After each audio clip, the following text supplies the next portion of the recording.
Hello good morning दोस्तों। आज मैं आपको अपने बेटे पिंटू से मिलाना चाहता हूँ।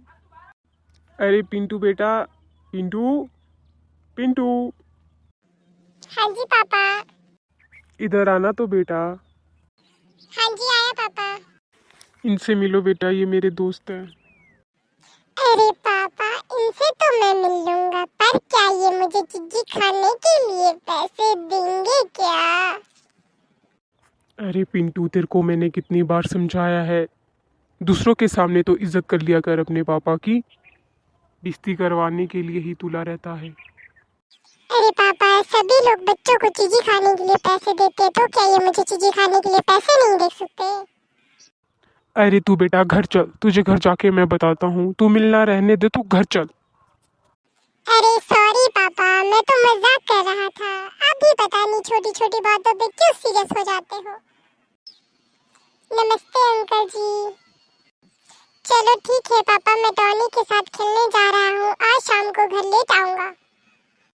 सॉरी दोस्तों, आजकल के बच्चे बड़े शरारती हो गए हैं।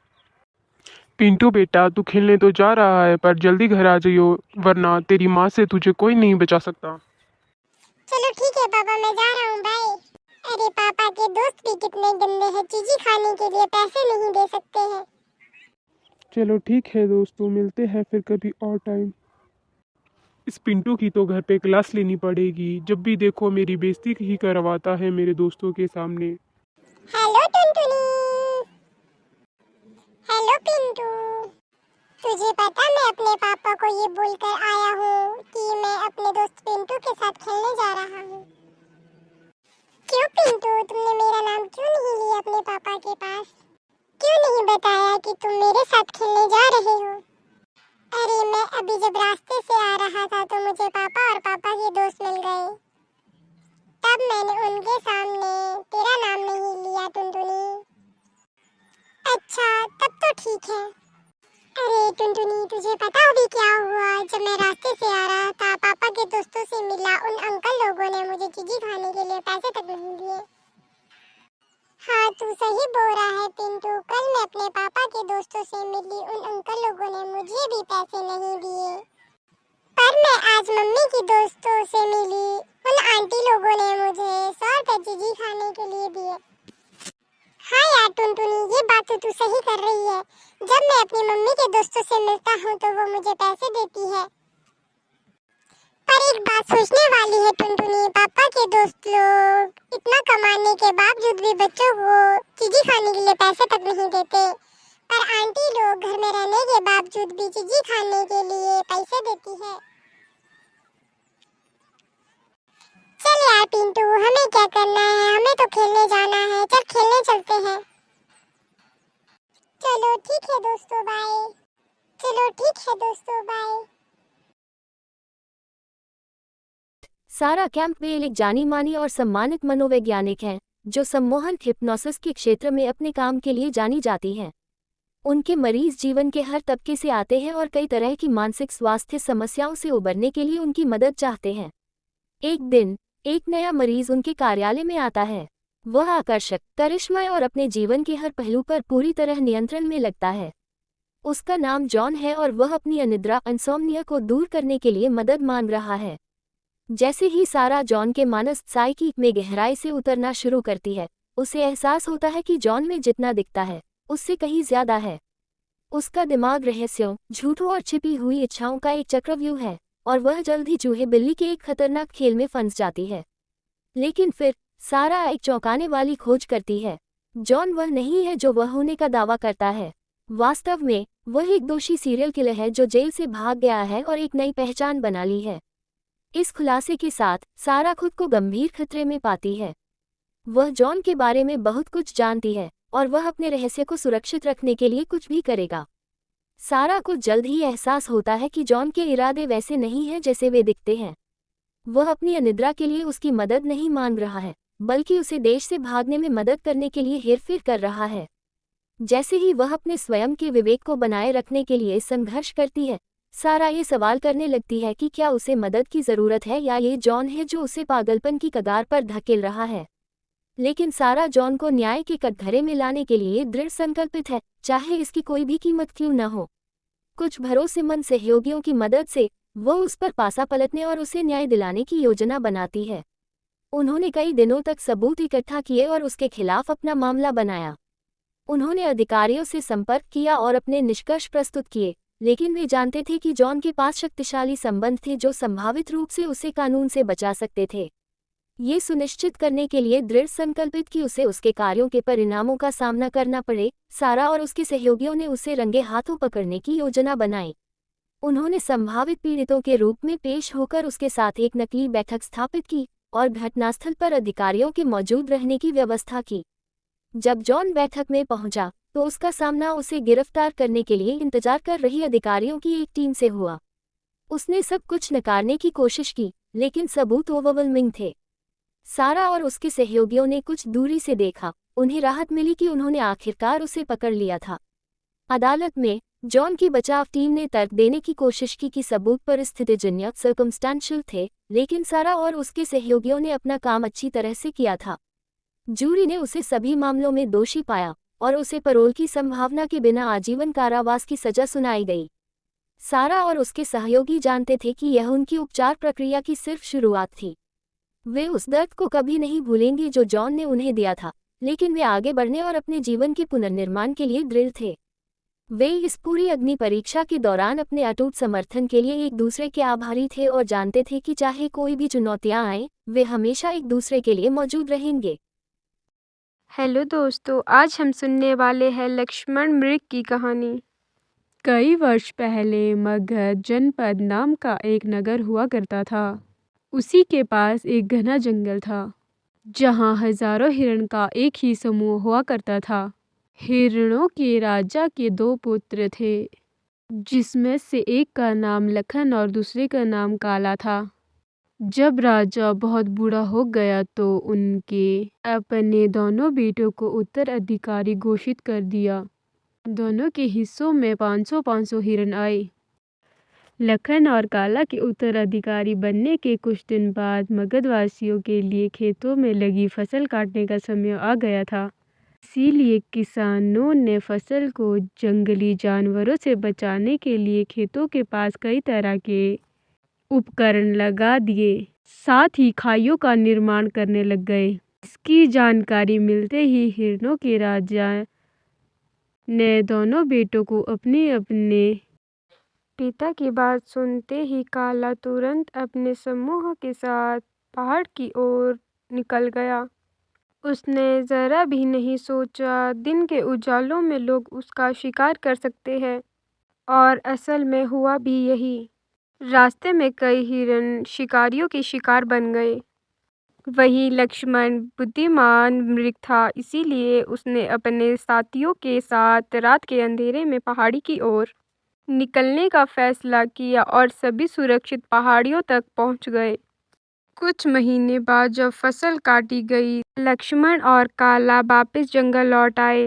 दोनों समूह के साथी वापस लौटे तो उनके पिता ने देखा कि लक्ष्मण के समूह के सारे मृग साथ हैं और काला के समूह में हिरण की संख्या कम थी। इसके बाद सभी को लक्ष्मण की बुद्धिमत्ता के बारे में पता चला, जिसकी सभी ने प्रशंसा की। कहानी से सीख: कभी भी काम करने से पहले तभी उसको करना चाहिए, इससे हमेशा सफलता मिलती है।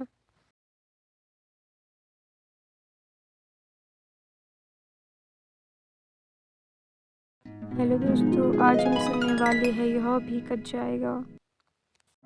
एक बार एक राजा की सेवा से प्रसन्न होकर एक साधु ने उससे एक तावीज़ दिया और कहा कि राजन, इसे अपने गले में डाल लो और ज़िंदगी में कभी ऐसी परिस्थिति आए कि जब तुम्हें लगे कि सब खत्म होने वाला है, जब परेशानी के भंवर में अपने आप को फंसा पाओ, कोई प्रकाश की किरण नजर न आ रही हो, हर तरफ से निराश और हताश हो, तब तुम इस तावीज़ को खोलकर उसमें रखे कागज़ को पढ़ना, उससे पहले नहीं।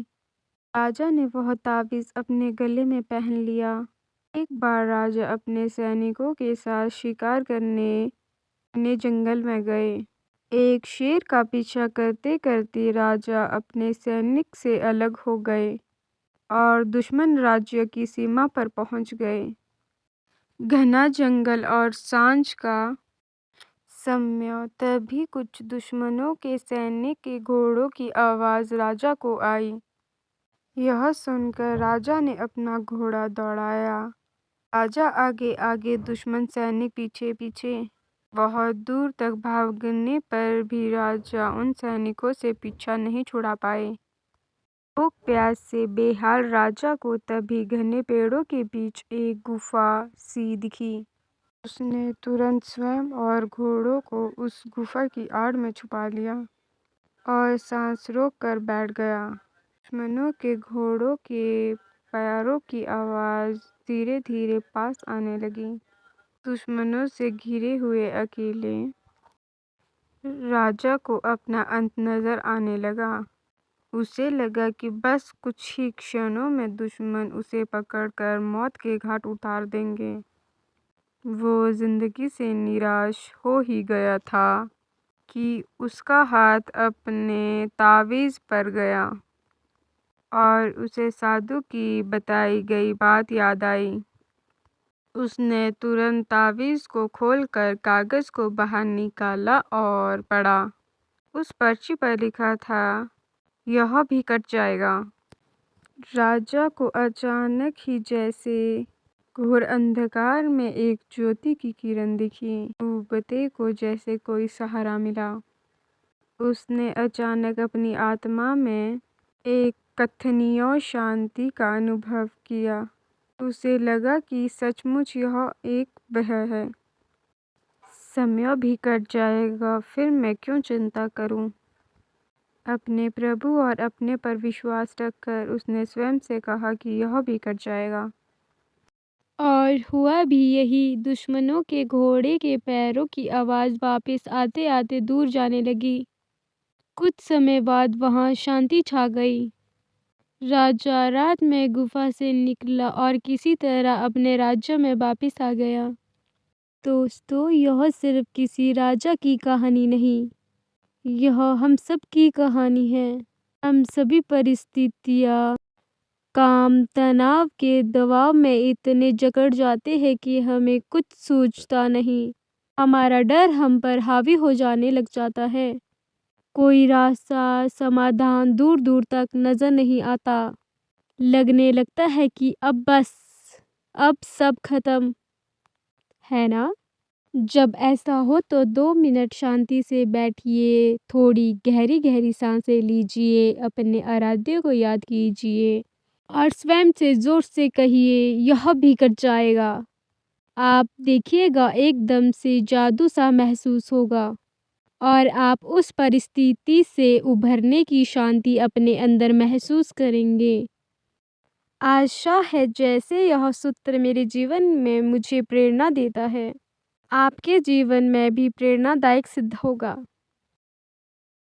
हेलो दोस्तों, आज हम सुनने वाले हैं यह भी कट जाएगा। एक बार एक राजा की सेवा से प्रसन्न होकर एक साधु ने उससे एक तावीज़ दिया और कहा कि राजन, इसे अपने गले में डाल लो और ज़िंदगी में कभी ऐसी परिस्थिति आए कि जब तुम्हें लगे कि सब खत्म होने वाला है, जब परेशानी के भंवर में अपने आप को फंसा पाओ, कोई प्रकाश की किरण नजर न आ रही हो, हर तरफ से निराश और हताश हो, तब तुम इस तावीज़ को खोलकर उसमें रखे कागज़ को पढ़ना, उससे पहले नहीं।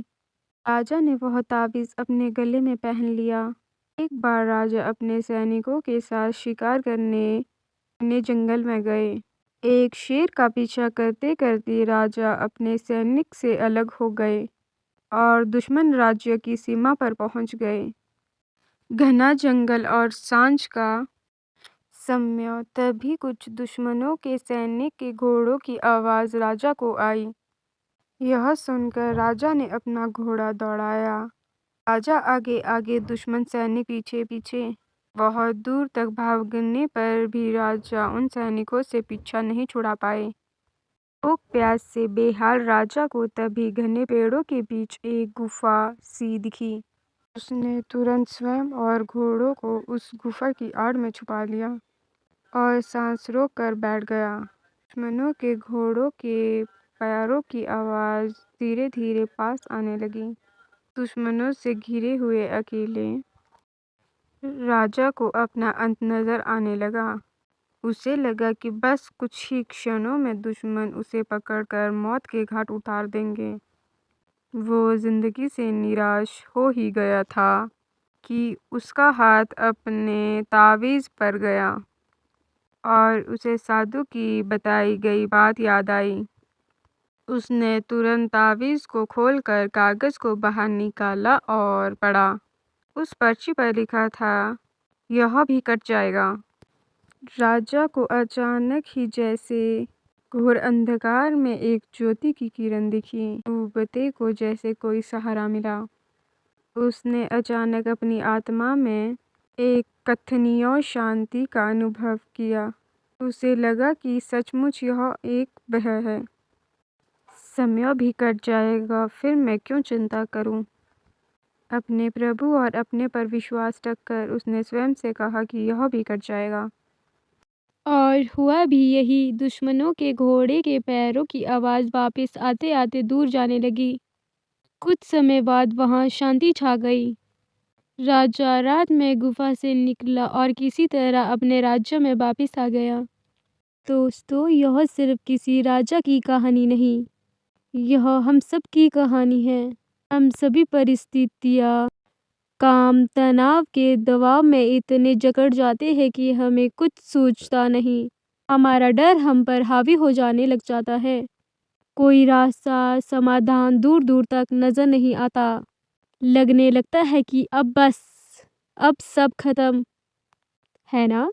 जब ऐसा हो तो 2 मिनट शांति से बैठिए, थोड़ी गहरी गहरी सांसें लीजिए, अपने आराध्य को याद कीजिए और स्वयं से जोर से कहिए, यह भी कट जाएगा।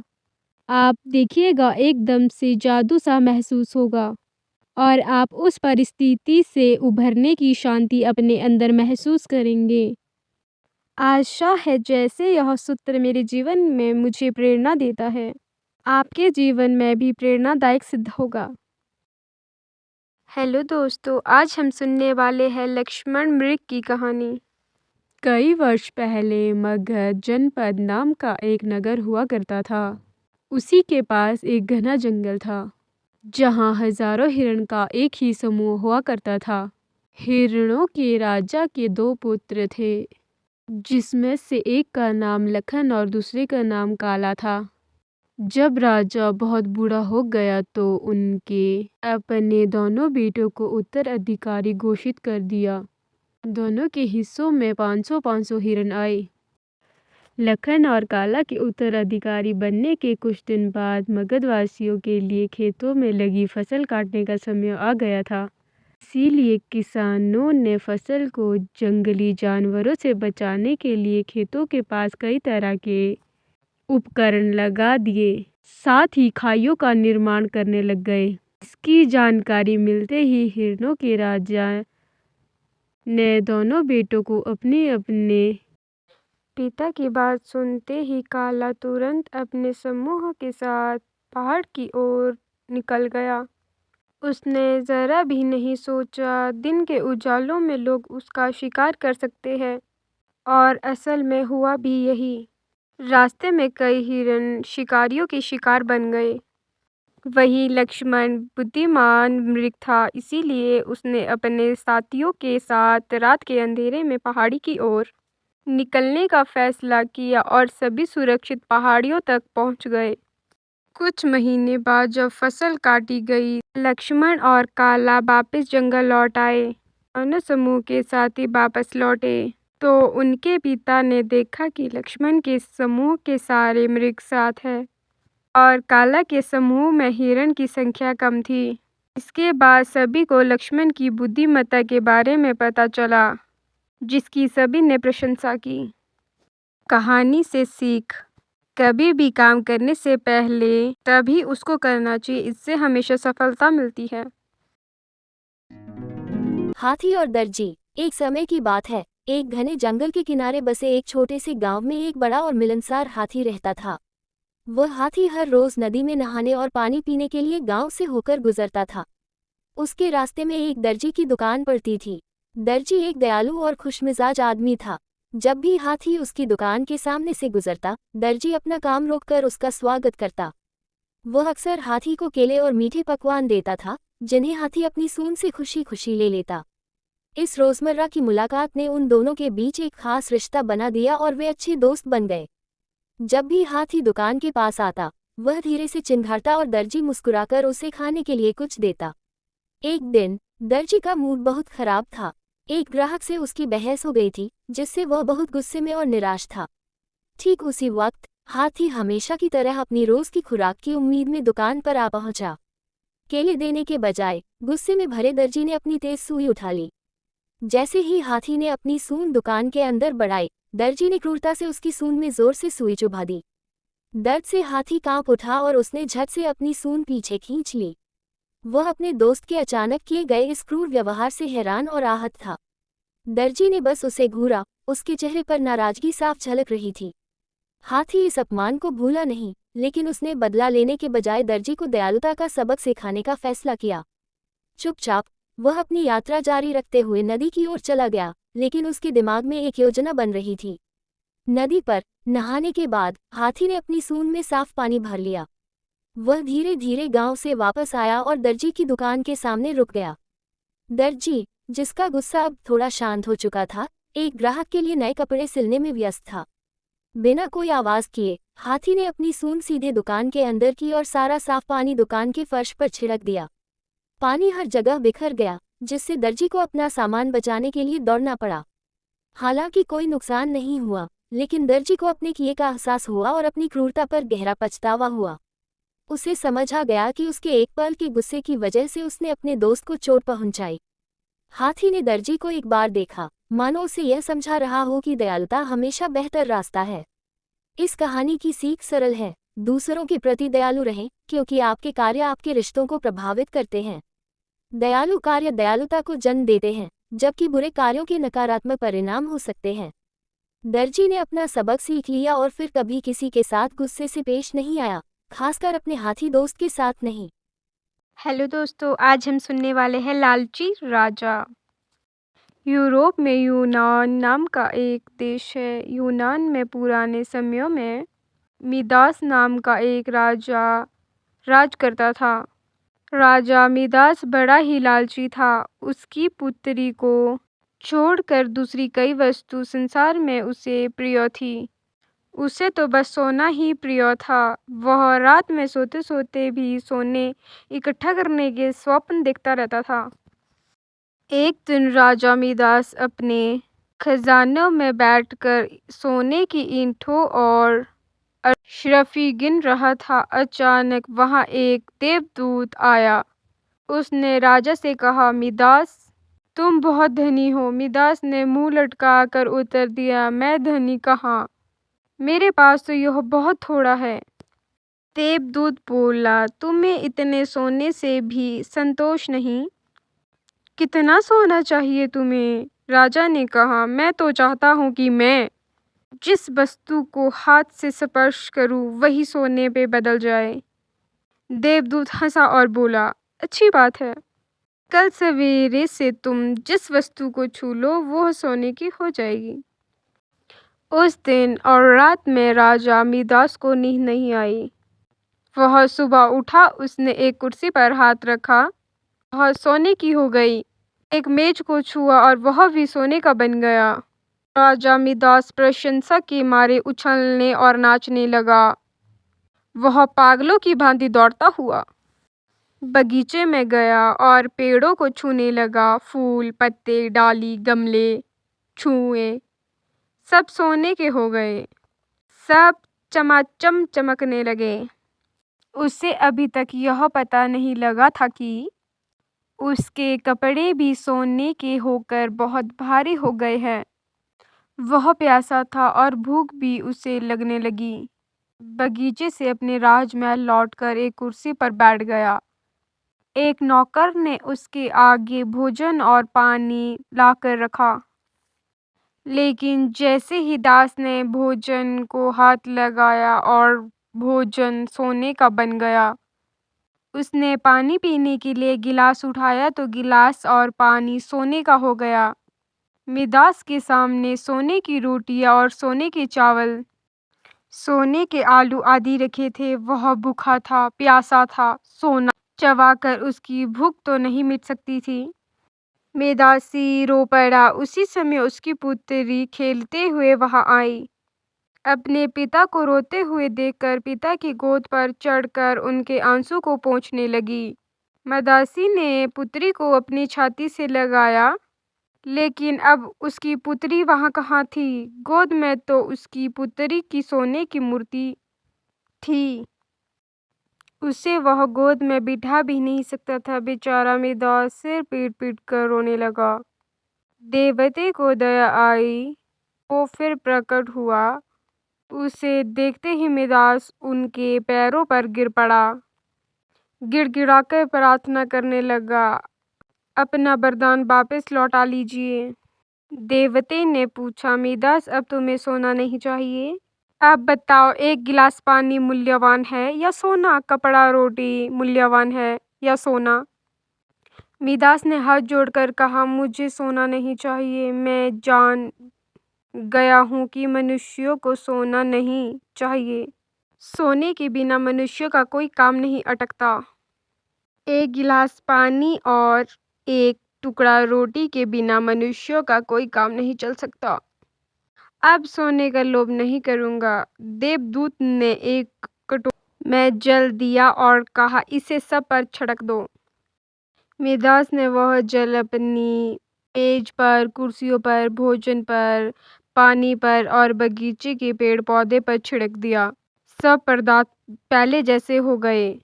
कहानी की शिक्षा दोस्तों, इस कहानी में हमें यह शिक्षा मिलती है कि मनुष्य चाहे कितना भी अमीर और कितना भी गरीब हो, उसे कभी भी लालच नहीं करना चाहिए। Thanks for watching my video. Please do like, share, comment and subscribe. Hello दोस्तों, आज की स्टोरी है भला आदमी। एक बार एक धनी पुरुष ने एक मंदिर बनाया। मंदिर में भगवान की पूजा करने के लिए एक पुजारी, मंदिर के खर्च के लिए एक बहुत सारी भूमि, खेत और बगीचे मंदिर के नाम पर लगाए। उन्होंने ऐसा प्रबंध किया था कि जो मंदिर में भूखे, दीन दुखी या साधु संत आए, वे वहां 2-4 दिन ठहर सके और उनको भोजन के लिए भगवान का प्रसाद मंदिर से मिल जाया करे। अब उन्हें एक ऐसे मनुष्य की आवश्यकता हुई जो कि मंदिर की संपत्ति का प्रबंध करे और मंदिर के सब कामों को ठीक ठीक चलाता रहे। बहुत से लोग उस धनी पुरुष के पास आए। वे लोग जानते थे कि यदि मंदिर की व्यवस्था का काम मिल जाए तो वेतन अच्छा मिलेगा, लेकिन उस धनी पुरुष ने सबको लौटा दिया। वह सबसे कहता था कि मुझे एक भला आदमी चाहिए, मैं उसे अपने आप छांट लूंगा। बहुत से लोग मन ही मन में उसे धनी पुरुष को गाली देते थे। बहुत लोग उसे मूर्ख या पागल बना देते थे, लेकिन वह धनी पुरुष किसी की बात पर ध्यान नहीं देता था। जब मंदिर के पट खुलते थे और लोग भगवान के दर्शन के लिए आने लगते थे, तब वह अपनी धनी पुरुष अपने मकान की छत पर बैठकर मंदिर में आने वाले लोगों को चुपचाप देखता रहता था। एक दिन में एक मनुष्य मंदिर में दर्शन करने आया। उसके कपड़े मैले और फटे हुए थे। देखने से वह ज्यादा पढ़ा लिखा भी नहीं लगता था। जब वह भगवान के दर्शन करके जाने लगा, तब धनीपुर उसने अपने पास बुलाया और कहा, क्या आप इस मंदिर की व्यवस्था संभालने का काम करेंगे? वह मनुष्य बड़े आश्चर्य में पड़ गया। उसने कहा, मैं बहुत पढ़ा लिखा भी नहीं हूँ, मैं इतने बड़े मंदिर का प्रबंध कैसे कर सकूंगा? धनी पुरुष ने कहा, मुझे बहुत विद्वान नहीं चाहिए, मैं तो एक भले आदमी को मंदिर का प्रबंधक बनाना चाहता हूँ। उस मनुष्य ने कहा, आपने इतने मनुष्यों में मुझे ही क्यों भला आदमी माना? धनी पुरुष बोला, मैं जानता हूँ कि आप भले आदमी हैं। मंदिर के रास्ते में एक ईंट का टुकड़ा गड़ा रह गया था और उसका एक कोना ऊपर निकल गया था। मैं उधर से बहुत दिनों से देख रहा था कि उस मंदिर में ईंट के टुकड़े की नोक से लोगों को ठोकर लगती थी। लोग गिरते थे, लुढ़कते थे और उठकर चलने लगते थे। आपको उस टुकड़े से ठोकर नहीं लगी, किंतु आपने उसे देखकर ही उखाड़ दिया। मैं देख रहा था कि आपने मेरे मजदूरों से फावड़ा मांगा और उस टुकड़े को खोदकर आपने वहाँ की भूमि भी बराबर कर दी।